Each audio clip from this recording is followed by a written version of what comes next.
සිංහල මගේ YouTube නාලිකාවට ඔබ සියලු දෙනා සාදරයෙන් පිළිගන්නවා. අද මම හදන්න යන්නේ රසවත් chicken fried rice එකක්. එන්න බලමු මේ fried rice එක කොහොමද හදන්නේ කියලා. මම මේ බත් එක හදන්නේ බාස්මති ආල් එකකින්. ඒ නිසා මම වතුර ටිකක් උණු වෙන්න තියෙනවා. ඒකට තෙල් සහ ලුණු එකතු කරලා වතුර ටික උතුරන්න තියෙනවා. බාස්මති ආල් එකෙන් හදන නිසා මේ ක්‍රමයට ඇදුවම රසට අපිට හදා ගන්න පුළුවන්. දැන් වතුර එක උතුරනවා. දැන් මම ආල් ටික එකතු කරලා බත් එක උයා ගන්නවා. අපි සම්බාල් වලින් උයනවා නම් අපිට හරි ලේසියෙන් උයා ගන්න පුළුවන්. ඒ වුණාට ගොඩක් කට්ටියට බාස්මති ආල් එකෙන් උයන්න චුට්ටක් අමාරුයි. දැන් බලන්න බත් එක තැම්බිලා තියෙන්නේ. බත් එක ඇට වගේ තියෙන්න ඕනේ. මේ අවස්ථාවේ මම බත් එක පෙරා ගන්නවා. බත් එක පෙරලා මේ වගේ චුට්ටක් ඇල් වතුරෙන් ඕද ගන්න ඕනේ. එතකොට තමයි බත් එකට එක ඇලෙන්නේ නැත්තේ. දැන් මම බත් එක උයාගත්තා. දැන් අපි බලමු චිකන් එක කොහොමද හදන්නේ කියලා.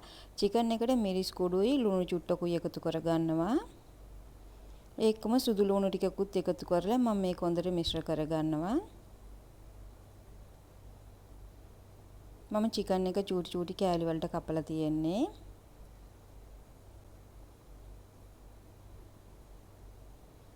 මම මේ සඳහා ඔලිව් ඔයිල් භාවිතා කරනවා. ඔලිව් ඔයිල් රත් වුණාට පස්සේ මිශ්‍ර කරගත්ත චිකන් ටික එකතු කරලා ලාවට බැද ගන්න ඕනේ. ක්‍රිස්පි ගතියට නෙමෙයි. චුට්ටක් චිකන් එක තැම්බිලා එන විදියට මේක ලාවට අපි බැදගමු.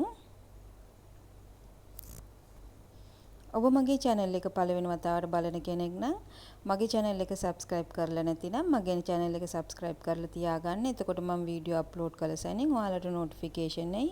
මගේ වීඩියෝ මිස් කරන්නේ නැතුව ඔයාලට බලන්න පුළුවන්. මම මේ සඳහා අරගෙන තියෙනවා කැරට් මේ වගේ චූටියට කපලා අරන් තියෙනවා.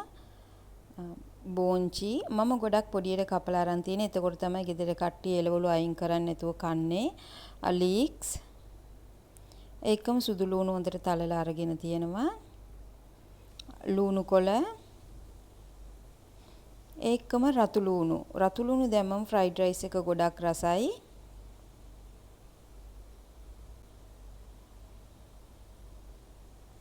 බලන්න මේ වගේ ලාවට චිකන් ටික බැදුනට පස්සේ අපි චිකන් එක අයින් කරගමු. මම මේ බත් එකට බිත්තර එකතු කරන්නේ නැහැ. චිකන් එකතු කරලා හදන නිසා.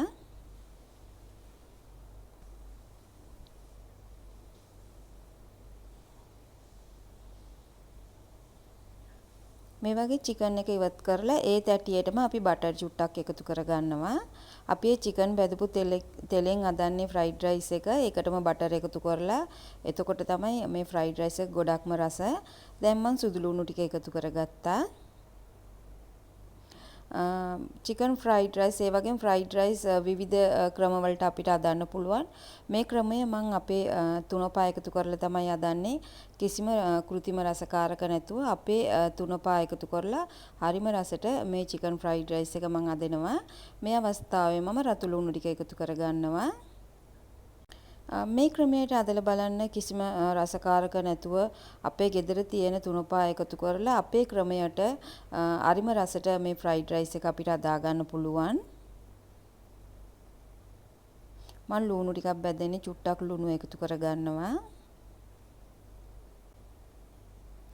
මේ චිකන් ෆ්‍රයිඩ් රයිස් එක අපිට ගොඩක් ලේසියෙන් හදා ගන්නත් පුළුවන්. මේ අවස්ථාවේ මම කපලා තියාගත්ත කැරට් ටික එකතු කරගන්නවා. මම එළවලු ගොඩක් චූටියට කපලා අරන් තියෙන ගෙදර පොඩි කට්ටිය ඉන්නවා. නැතිනම් එයාලා ෆ්‍රයිඩ් රයිස් එකෙන් එළවලු ටික අයින් කරලා කන්න පුරුදු වෙන. මේ වගේ චූටියට කැපුවම අයින් කරගන්න බෑ. බත් එකත් එක්ක හොඳටම කැවෙනවා දරුවන්ට.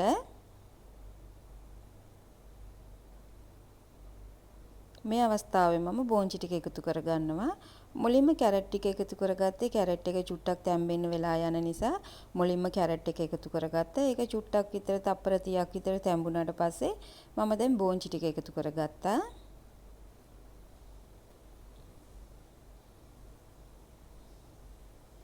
ඔබට ඔලිව් ඔයිල් නැත්නම් පොල් තෙල් උනත් භාවිතා කරගන්න පුළුවන්. බටර් නැතිනම් ගී උනත් භාවිතා කරගන්න පුළුවන්. මේ අවස්ථාවේ මම ලීක්ස් ටික එකතු කරගන්නවා. සාමාන්‍යයෙන් ෆ්‍රයිඩ් රයිස් හදන්නේ ජූලියන් කට්ස් කියලා දිග හතට එළවලු කපලා ඒක තමයි හදන්නේ. ඒ වුණාට මම පොඩි අය ඉන්න නිසා මේ ක්‍රමයට එළවලු ටික කපා ගත්තා. දැන් මම කෑලි මිරිස් ටිකක් එකතු කරගන්නවා.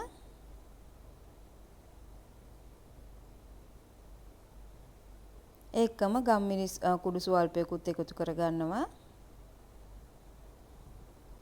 අපි එළවලු ටික ගොඩාක්ම තම්බන්නේ චුට්ටක් ලාවට තමයි තම්බලා ගන්න ඕනේ. දැන් මම මේ අවස්ථාවේ බත් ටික එකතු කරගන්නවා. ඔයාලට පේනවා ඇති බාස්මති ආල් එක බලන්න ඇට වෙන්වෙන්ව තියෙනවා. දැන් මම ටික ටික එකතු කරලා බත් එක මිශ්‍ර කරගන්නවා. බාස්මති ආලෙන් හදනකොට ගොඩක් බත් එක මිශ්‍ර කරන්න එපා. ලාවට ඇඳි දෙකක් තියලා බත් එක මිශ්‍ර කරගන්න ඕනේ. බත් එක උයනකොටත් හාල් එක පැයක් විතර අඩුම ගානේ ආල් එක ඕදලා පැයක් පෙඟෙන්න තියන්න. අනිවාර්යෙන් බාස්මති ආලු උයනකොට අපි පැය භාගයක් හරි පැයක් හරි ඕදලා වතුර පෙඟෙන්න තියන්න ඕනේ. එකපාරටම බත් ටික දාලා මිශ්‍ර කරන්න එපා. ටික ටික දාලා මිශ්‍ර කරගන්න ඕනේ. මම මේ වගේ ටික ටික දාලා බත් ටික මිශ්‍ර කරන්නේ. එතකොට තමයි මට බලා ගන්න පුළුවන් මේ එළවලු ප්‍රමාණයට බත් ටික ඇතිද කියලා. දැන් මම මේ අවස්ථාවේ සාම්බාර් පවුඩර් ටිකක් එකතු කරගන්නවා. මේ සාම්බාර් පවුඩර් සහ ඉටිලි පවුඩර් එකතු කරගන්නවා මම. මේ අවස්ථාවේ මම බදලා තියාගත්ත කුකුල් මස් ටිකත් එකතු කරගන්නවා. මේකට රස දෙන්නේ අපේ සාම්බාර් පවුඩර් එක සහ ඉටිලි පවුඩර් එක. ඒ ඉටිලි පවුඩර් රෙසිපි එකක් මම අදලා තියෙනවා. සාම්බාර් පවුඩර් රෙසිපි එකත් මම දාලා තියෙන්නේ. ඒ දෙකේම ලින්ක් එක උඩින් වීඩියෝ එන්ඩ් ස්ක්‍රීන් එකේ දෙන්නම් ඔයාලට බලා ගන්න පුළුවන්. දැන් මම එකතු කරගන්නේ ඉටිලි පවුඩර් එක. මම ගොඩක් කෑම වලට මේ සාම්බාර් පවුඩර් සහ ඉටිලි පවුඩර් එකතු කරගන්නවා. එතකොට අපේ කෑම එක ගොඩක් රසයි. එතකොට අපිට කෘත්‍රිම රසකාරක එකතු කරන්න කිසිම අවශ්‍යතාවයක් නැහැ. එතකොට අපිට හෙල්ති කෑම එකක්, හෙල්ති ෆ්‍රයිඩ් රයිස් එකක් හදාගන්න පුළුවන්. දැන් මම මේක හොඳට මිශ්‍ර කරගන්නවා.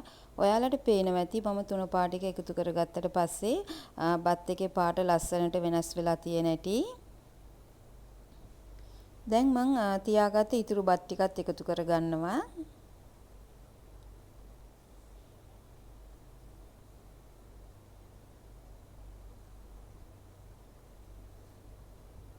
මේ වගේම මම ඉතුරුණු බත් වලිනුත් ෆ්‍රයිඩ් රයිස්, බිත්තර ෆ්‍රයිඩ් රයිස් එකක් හදලා තියෙනවා. ඒ රෙසිපි එකත් එන්ඩ් ස්ක්‍රීන් එකේ දෙන්නම් බලා ගන්න. දැන් මම බටර් චුට්ටක් එකතු කරගන්නවා. බටර් ටික එකතු කරලා ගින්දර හොඳටම මම අඩුවෙන් තියලා තියෙන. ඇත්තටම ලිප ඕෆ් කරලා තමයි අපි ඔක්කොම මිශ්‍ර කරගන්න ඕනේ. මිශ්‍ර කරගත්තට පස්සේ ලිප චුට්ටක් හොඳටම ගින්දර අඩු කරලා විනාඩියක් විතර බටර් ටික තියලා අපි වාලා තියමු. දැන් බලන්න අපේ බටර් ටික දිය වෙලා තියෙන්නේ. දැන් අපේ රසවත් ෆ්‍රයිඩ් රයිස් එක ලෑස්ති. දැන් ලිප ඕෆ් කරගන්න ඕනේ. ගොඩක් මිශ්‍ර කරගන්න එපා. මේ අවස්ථාවේ මම ලූණු කොළ ටික උඩින් හියා ගන්නවා. චයිනීස් කෑම වලදී අනිවාර්යෙන් ලූණු කොළ, කෑලි මිරිස් වගේ දේවල් ගොඩක් භාවිතා කරනවා. මේ වගේ ලූණු කොළ චුට්ටක් එකතු කරාම කෑම එක ලස්සනයි, ඒ වගේම රසයි. ඔයාලත් මේ වගේ චිකන් ෆ්‍රයිඩ් රයිස් එකක් ගෙදර හදලා බලන්න. මගේ වීඩියෝ එක කැමති නම් ලයික් කරලා යාළුවොත් එක්ක ෂෙයා කරන්න.